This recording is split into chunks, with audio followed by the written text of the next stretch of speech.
आज पारादीप ठारे Indian oil रो product application एवं डेवलप सेंटर पीएडीसी रो उद्घाटन मुख्यमंत्री नवीन पट्टनायक और पेट्रोलियम मंत्री धर्मेंद्र प्रधान वर्चुअल प्लाटफॉर्म जरिया उद्घाटन करेंगे। ओडिशा एवं भारतर पूर्व भागरे पॉलीमर शिल्पर विकास को प्रोत्साहन देवा पई एही पीएडीसी कार्य करिबो। यह देश में षष्ठ एवं पूर्व भारत में द्वितीय हम। प्रकल्पर मूल्य 43 कोटी रही। आगामी दिन में भद्रक और धामरारे टेक्सटाइल डाउनस्ट्रीम यूनिट लगी पॉलिस्टर सूता और कपड़ा पीएडीसी वैषयिक केन्द्र भाव में कार्य करिबो। जहां आपण देखुचंती सीधा संदेश वर्चुअल मीटिंग माध्यम यार उद्घाटन करा जायछि। जोग दैछंती केंद्र मंत्री धर्मेंद्र प्रधान और मुख्यमंत्री Naveen Patnaik. Good morning to all. आज हम सभी यहाँ उड़ीसा के पारादीप स्थित इंडियन ऑयल के प्रोडक्ट एप्लीकेशन डेवलपमेंट सेंटर के इस वर्चुअल प्लेटफॉर्म के इनॉग्रेशन के अवसर पर इकट्ठे हुए हैं। आप सभी का बहुत बहुत स्वागत। मैं सबसे पहले स्वागत करना चाहूंगा honourable chief minister of Orissa Shri Naveen Patnaik ji का,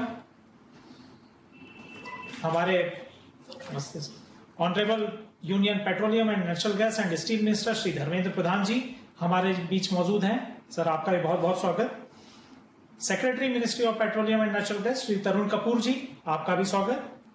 इनके अलावा chairman Indian Oil Shri Sanjeev Singh ji, senior officials of ministry of petroleum and natural gas and government of Orissa और इंडियन ऑयल के all the board members, ladies and gentleman, आप सभी का इस वर्चुअल प्लेटफॉर्म पर बहुत बहुत स्वागत। I would request Shri Sanjeev Singh ji, chairman Indian Oil, to present his formal welcome address. Indian Oil की तरफ से आप सभी का हार्दिक अभिनंदन। उड़ीसा के माननीय मुख्यमंत्री श्री नवीन पटनायक जी, भारत सरकार के माननीय पेट्रोलियम और प्राकृतिक गैस एवं इस्पात मंत्री श्री धर्मेंद्र प्रधान जी, भारत सरकार और उड़ीसा सरकार के सभी वरिष्ठ पदाधिकारीगण, उपस्थित सम्मानीय निवेशक, उद्योग के सहयोगी, विद्वज्जन, महत्वपूर्ण उपभोक्तागण, इंडियन ऑयल के हमारे सभी सहकर्मी, देवियों और सज्जनों, आज पारादीप में state of art product application and development centre के उद्घाटन के अवसर पर आप सभी का स्वागत करते हुए मुझे अत्यंत प्रसन्नता हो रही है। इस अवसर पर इस डिजिटल प्लेटफॉर्म के माध्यम से आप सभी विशिष्ट अतिथियों की उपस्थिति के लिए मैं आपका आभारी हूँ। रथ यात्रा के इस पवित्र सप्ताह के अवसर पर सभी उड़ीसा वासियों को हमारी तरफ से हार्दिक शुभकामनाएं। यह बड़े सौभाग्य की बात है कि अनेक कठिनाइयों के बावजूद हम अपनी परंपराओं का पालन कर रहे हैं। हम प्रार्थना करते हैं कि भगवान जगन्नाथ हम पर कृपा बनाए रखें और सभी कष्टों से मुक्ति दिलाएं। भारत के पूर्वी प्रदेश में वृद्धि और विकास की अपार संभावनाएं हैं। माननीय प्रधानमंत्री की पूर्वी भारत के विकास के लिए पूर्वोदय की परिकल्पना से प्रेरित होकर उड़ीसा में कई परियोजनाओं का आरंभ किया गया है। वो दिन दूर नहीं जब उड़ीसा पेट्रोलियम और पेट्रोकेमिकल गतिविधियों का एक महत्वपूर्ण केंद्र बन जाएगा और भारत की अर्थव्यवस्था को $5 ट्रिलियन तक पहुंचाने में अपना महत्वपूर्ण योगदान देगा। Sir, today the entire human race is fighting a war against the invisible enemy, the coronavirus or COVID-19. Even during these difficult times, our corona warriors of the oil industry are maintaining uninterrupted supplies across the nation so that the much needed fuels are made available to the people at all times, especially for essential and emergency services. Under the able leadership and guidance of Sri Dharmendra Pradhan ji, the oil and gas enterprises have successfully implemented several flagship programs of national importance in the last few years. The most significant ones among them are Pahal and Pradhan Mantri Ujjwala Yojana for LPG customers. The Pahal scheme enabled transfer of LPG subsidy directly into the bank accounts of over 27 crore individual consumers. Pradhan Mantri Ujjwala Yojana, the flagship program of the Government of India, has proved to be the boon to 8 crore or more families below the poverty line, especially women in the country. For a majority of them, switch over from firewood and cow dung to LPG as cooking fuel in the kitchen has been a major healthy lifestyle change. Another big success was the seamless pan-India transition from BS4 grade fuels directly to BS6 fuels before 1st April 2020 deadline. The entire oil sector implemented projects worth 35,000 crores with unwavering focus and coordinated thrust to ensure that the world standard fuels flow from the refineries to the nozzles of the petrol pumps across the country. Even after the coronavirus setback, India today stands as a bright star in the global economic space in terms of GDP growth rates. Underpinned by stable macroeconomic parameters, highly favorable demographic profiles, and mega structural reforms. Though the world is witnessing a slowdown, we expect the economic growth in India to gather momentum. The dynamism and uncertainty associated with the crude oil business has compelled refiners to integrate beyond refining and venture into other sectors such as petrochemicals and alternate energy. Over the years, Indian Oil has also diversified significantly, exploring new businesses, frontiers aimed at overall growth of energy sector in India. Petrochemicals impact practically all the sectors of the economy, be it agriculture, infrastructure, FMCG, personal hygiene, medical applications, packaging, logistics, automobiles, energy, and so on. India's strong growth rate, changing consumer behavior, advancement in material sciences, and upward mobility has driven this strong growth in the segment over the past years. Despite witnessing healthy growth, the penetration level of petrochemical in India is far lower than the global average. India's per capita consumption stands at around 12 kg compared to the global average of around 35.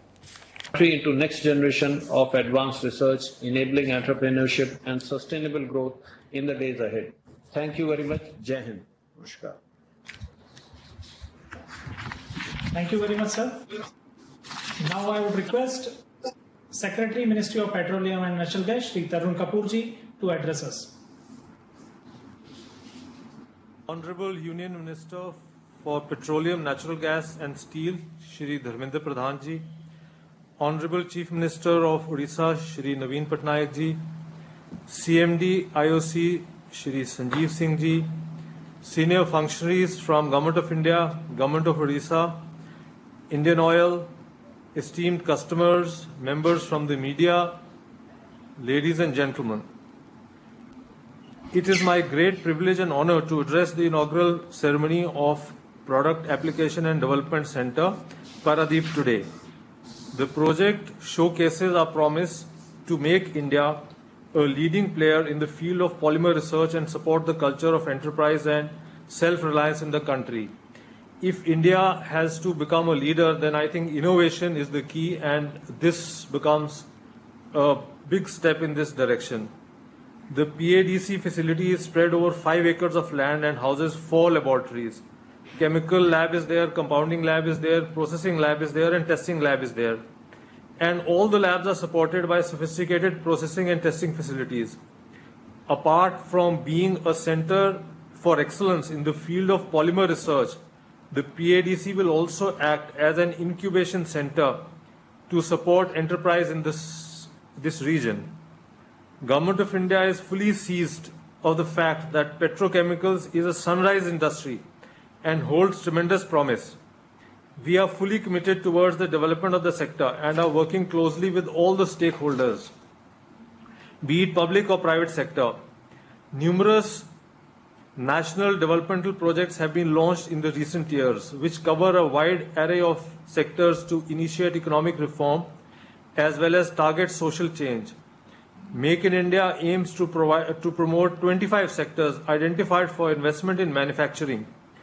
Chemicals and petrochemicals is one such identified sector where polymers has been identified as a key sector. The mere fact that per capita polymer consumption in our country is 12 kgs against the global average of 35 kgs provides enough opportunity and headroom for growth.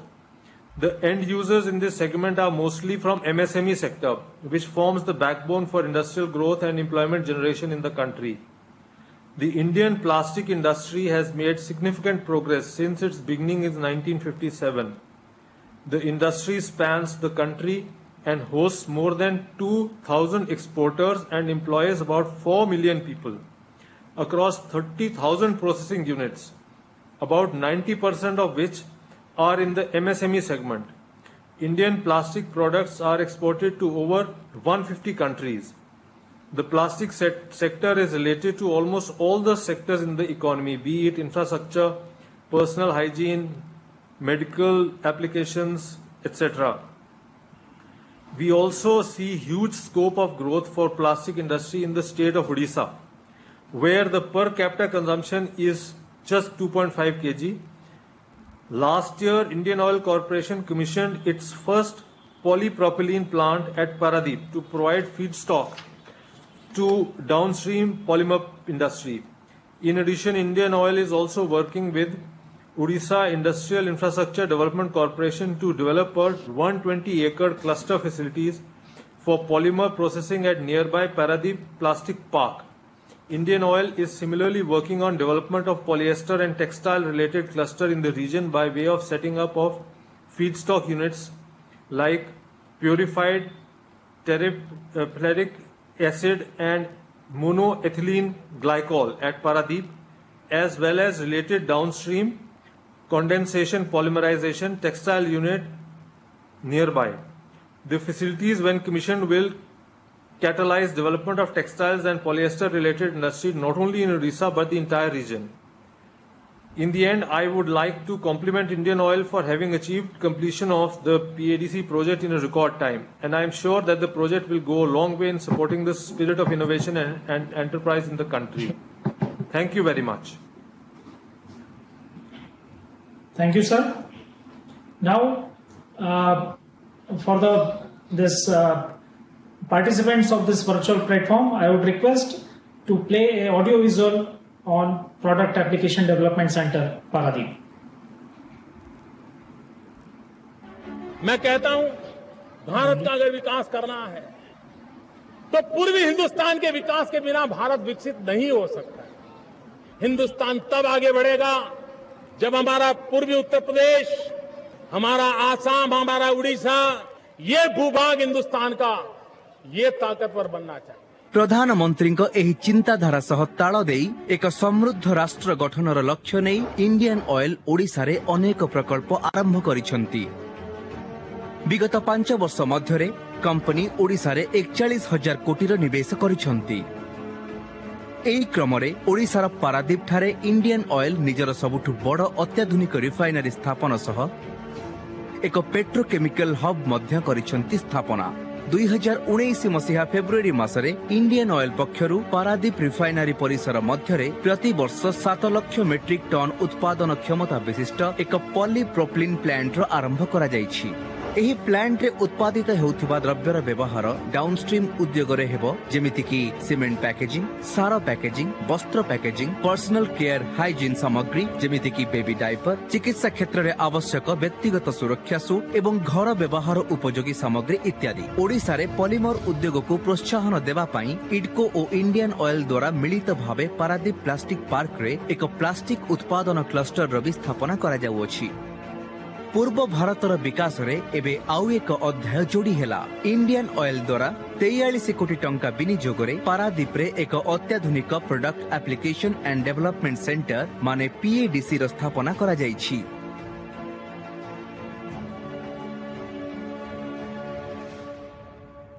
एही केंद्र उद्योग मानक पई polymer रो नुआ नुआ व्यवहार एवं एहार विकास पई काम करिवो। एहा सह PADC पॉलीमर क्षेत्र रे उपभोक्ता एवं ब्रांड रो मालिक माननकु सहायक हेबो। एही केंद्र द्वारा पॉलीमर क्षेत्र रे निवेशक माननकु आवश्यक उत्पाद एवं प्रक्रिया विषय रे प्रशिक्षण और नुआ प्लांट स्थापना पई उपयुक्त मेशिन सह पदार्थर चयन रे सहायक हेबो। उपभोक्ता और नुआ निवेशक माननकु ध्यान रे रखी एही केंद्र रे आधुनिक एवं उत्कृष्ट परीक्षण और प्रोसेसिंग उपकरण लगा जायछि। PADC बजार पॉलीप्रोपिलीन प्लांट एवं उपभोक्तांको मध्य रे एक सूत्रधार भावे काम करिवो। उत्पाद गुडी को अधिकरु अधिक उपयोगी एवं सस्ता बनाइबा पई एही केंद्र उद्योग मानक सह मिसी काम करिवो। पॉलीमर उद्योग क्षेत्र रे एही उत्कृष्ट केंद्रर स्थापना एक माइलस्टोन हेबो। भारत सरकार विज्ञान एवं प्रजुक्ति मंत्रणालय द्वारा PADC पारादीप को DSIR स्वीकृत प्रयोगशालार मान्यता 23 डिसेम्बर 2019 रे प्रदान करा जायछि। एही केंद्र रे मोट 4 गोटी प्रयोगशाला अछि। एहा मध्य रे पॉलीमर प्रोसेसिंग प्रयोगशाला जेउठारे सेमी कमर्शियल आकार रे अत्याधुनिक प्लास्टिक प्रोसेसिंग मेसिन लगा जायछि। एही मेसिन सब द्वारा film moulded, blow moulded container एवं विशिष्ट मिश्रण आदि प्रस्तुत उत्पादर निर्माण करी बाजार रे पॉलीमर ग्रेड रा अनुमान लगा जिवो। एही केन्द्रर कार्य सबु हेला पारंपरिक उत्पाद परिवर्ते नुआ नुआ उपयोग पाई नुआ ग्रेड प्रस्तुत करिबा, आमदानी उपरे कम निर्भरशील हेबा पाई विकासशील प्रकल्प सह उद्योग सबुर दीर्घकाल समाधान प्रदान करिबा, पारादीप रे उत्पादन हेबाकु थिबा पॉलीप्रोपिलीन ग्रेड्स रो गुणवत्ता को सुनिश्चित करिबा, उपभोक्तांक अभियोग को दूर करिबा, नुआ उद्योगी जो माने पारादीप रे पॉलीमर प्रकल्प स्थापन करुछंती एवं जो माने पूर्व भारत रे डाउनस्ट्रीम उद्योग स्थापन करिबा पई चाहुछंती तांकु सहयोग करिबा। आज ओडिशार माननीय मुख्यमंत्री श्रीयुक्त नवीन पट्टनायक एवं केंद्र पेट्रोलियम प्राकृतिक गैस एवं इस्पात विभागर मंत्री श्रीयुक्त धर्मेंद्र प्रधान कर कमल रे पीएडीसी रो उद्घाटन हेबाकु जाउछि। Thank you. On this momentous occasion of inauguration of PADC Paradip, I would now request Honorable Union Minister for Petroleum and Natural Gas and Steel, Shri Dharmendra Pradhan ji, to guide us and address us. Sir. ओडिशार सम्माननीय मुख्यमंत्री माननीय श्री नवीन पट्टनायक महाशय आज उत्सव मुख्य अतिथि जहाँ कर कमल रे इंडियन ऑयल कॉर्पोरेशन भारत सरकार द्वारा बना जाइथिबा product application and development centre Paradip टी लोकार्पण हब। ए कार्यक्रम रे उपस्थित थिबा भारत सरकार पेट्रोलियम विभाग सचिव माननीय श्री कपूर, जो महानुभवों व्यक्तिगत रुचि और उद्यम रे ओडिशा रे आईओसी एक नुआ कीर्ति स्थापन करि पारिछि। आईओसी रो वर्तमान रो चेयरमैन आदरणीय श्री संजीव सिंह जी, आईओसी रो नवनियुक्त चेयरमैन जी आसंता 1 तारीख ठू दायित्व नेबे माननीय श्री वैद्य। ये वर्चुअल प्लेटफॉर्म रे दिल्ली, भुवनेश्वर, पारादीप तथा आईओसी रो विभिन्न जगार विभिन्न ऑफिस रे बसिथिबा ओडिशा सरकार भारत सरकार विभिन्न जगार बसिथिबा अधिकारी वृंद मु समस्त को व्यक्तिगत भावे भारत सरकार तरफ कृतज्ञता जनाऊँची। आज ये गरिमामय कार्यक्रम को आयोजित करथिबारु ओडिशार शिल्पायन रे ओडिशार विकास रे उभय केंद्र और राज्य सरकार मिलित उद्यम रे आज जो गोटे उच्च स्तर डेवलपमेंट सेंटर 43 कोटी टंका खर्च होगी बनी पारादीप टी तार लोकार्पण उत्सव ओडिशा सरकार योजना अच्छी petrochemical steel mines and coal aluminium tourism textile agri entrepreneurship तथा अन्य सर्विस इंडस्ट्री को ओडिशा रे तैयारी करके ओडिशा रे रोजगार अधिका सृष्टि करिबा, ओडिशार राजस्व बढ़ाइबा, ये उद्यम को भारत सरकार पूरा सहयोग दे आसी। जो भले भाव ये उल्लेख करागला इंडियन ऑयल कॉर्पोरेशन 40,000 रु अधिका कोटी टंका खर्च कर सारे। प्लास्टिक इंडस्ट्री आधुनिक उपकरण बनवा प्लास्टिक आधारित आधुनिक उपकरण बनवा इडको और आईओसीएल रो जॉइंट वेंचर रे गोटे एसपीवी गठन करके पारादीप रे गोटे विश्व स्तरीय प्लास्टिक पार्क निर्माण करा जायछि। भारत सरकार केमिकल और पेट्रोकेमिकल विभाग तरफ सीपेट रो गोटे उच्च स्तर ट्रेनिंग सेंटर भी सेठी गढ़ा जायछि।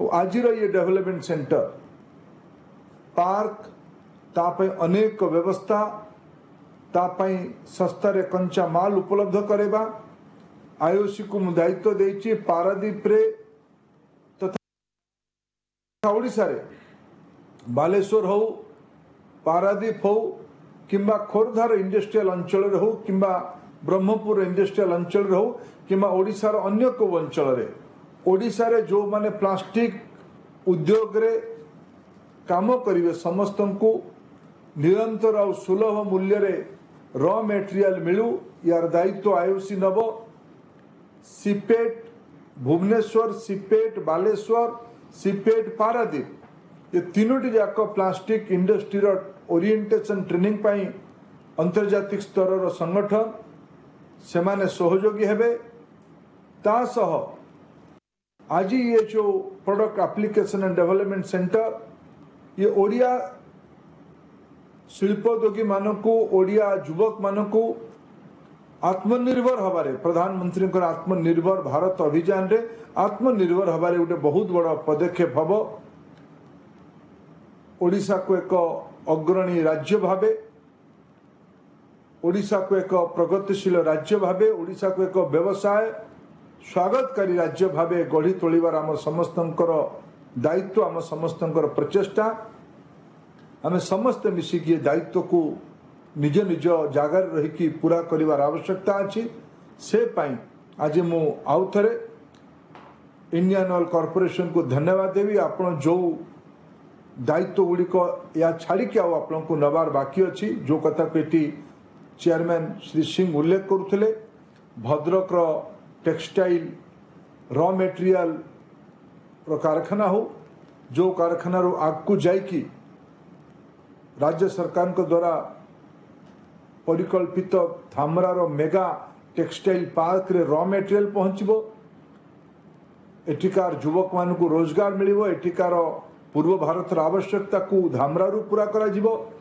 भारतर आवश्यकता को धामरारू पूरा करा जिवो विश्वर आवश्यकता को भी धामरारू पूरा करिवार वैश्विक बाजार संगे जोड़ा जिवो तार दायित्व जहाँ आपन पाखे अच्छी एमईजी पीटीए भद्रक प्लांट तीनोटी जाक प्लांट को आपण पाखापाखि 25,000 कोटी टंका यार खर्च हम या आपण मैंने पूरा करेंगे समय अनुसार पूरा करेंगे आगामी 2-3 वर्ष भीतर पूरा करेंगे यहाँ मोर पूरा विश्वास ओडिशा सरकार ताप सबु प्रकार सहयोग जोगेबे यहाँ मोर माननीय मुख्यमंत्री पाखे निवेदन ता छाड़ी ऑयल इंडस्ट्री जो सर्वमोट 1,35,000 कोटी टंकार ओडिशा को एक गैस आधारित क्षेत्र में प्रस्तुत करवा ओडिशा को एक तैल इंफ्रास्ट्रक्चर क्षेत्र में परिणत करवा पेट्रोलियम पेट्रोकेमिकल तासह आनुषंगिक एंसिलरी क्षेत्र को ओडिशा एक अग्रणी राज्य भाव गढ़ी तोलिबा आज से दृष्टि ये जातीय स्तर अंतर्जातिक स्तर डेवलपमेंट सेंटर गोटे बड़ सहायक हम ये पिला माने आसबे नुआ नुआ विषय संपर्क में जानवे जानिला पर नुआ निजस्व ये कहगला गोटे ये इनक्यूबेशन सेंटर हम ये नुआ व्यवसाय करिवार वातावरण पाइबे लैबोरेटरी को कम पैसा उपयोग करिवार सुजोग भी पाइबे ये सब सुविधा गुड़िक आयुषी आज आम ओडिया पिला ओडिया युवक मान उपलब्ध कर आयुषी को भी धन्यवाद दूची माननीय प्रधानमंत्री नरेंद्र मोदी पाखे कृतज्ञता ज्ञापन करुच्ची प्रगतिर प्रयोगशाला से जो कथा कही 4 वर्ष तले पारादीप को लोकार्पण कला बेले रिफाइनरी को ये केवल स्लोगान नथिला ये दायित्व थिला परवर्ती अवस्था रे पॉलीप्रोपिलीन कारखाना तैयारी करके आज ये डेवलपमेंट सेंटर को करके इडको रे पार्टनरशिप नहीं कि भद्रक रे कारखाना को लगेकी ओडिशा रे आपण दायित्व को पूरा करी आछुंदी आपण मान को धन्यवाद पुनर्बार मु माननीय मुख्यमंत्री को अशेष धन्यवाद जनाऊँगी रथयात्रा अवसर रे आज तांकर गरिमामय उपस्थिति ओडिशार शिल्पायन रे ओडिशार युवक मानकर आकांक्षा को पूरा करिबारे श्री नरेंद्र मोदी कर दूरदृष्टि संपन्न नीति को ओडिशा रे लागू करबा पई तांकर सदा सर्वदा सहयोग रही आसीची तांको भी मु भारत सरकार को तरफ कृतज्ञता जनाऊँगी आज अवसर रे ओडिशा नागरिक मानक विशेष करके युवा वर्ग को धन्यवाद जनाऊँगी अभिनंदन जनाऊँगी यार सुजोग नवा पई धन्यवाद वंदे मातरम भारत माता की जय वंदे उत्कल जनम Thank you, sir. Thank you for your motivating words. Now, I would seek permission from the guests, Honorable Chief Minister of Odisha, Shri Naveen Patnaik ji, and Honorable Union Minister of Petroleum and Natural Gas, Shri Dharmendra Pradhan ji, for unveiling of plaque of this Paradeep PADC. चलो. Yes, please. Thank you, sir.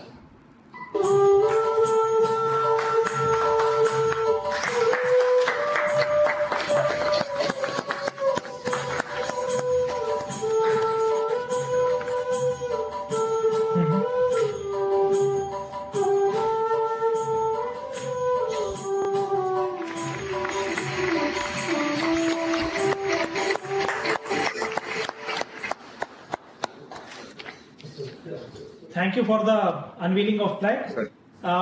इसके बाद हमने पारादीप में स्थित इस petroleum product application development centre का एक छोटा सा एक वॉक थ्रू तैयार किया है. कैसा है, क्या वहां पे फैसिलिटीज हैं. मैं रिक्वेस्ट करूंगा कि एक छोटा सा वॉक थ्रू वहां का दिखाया जाए.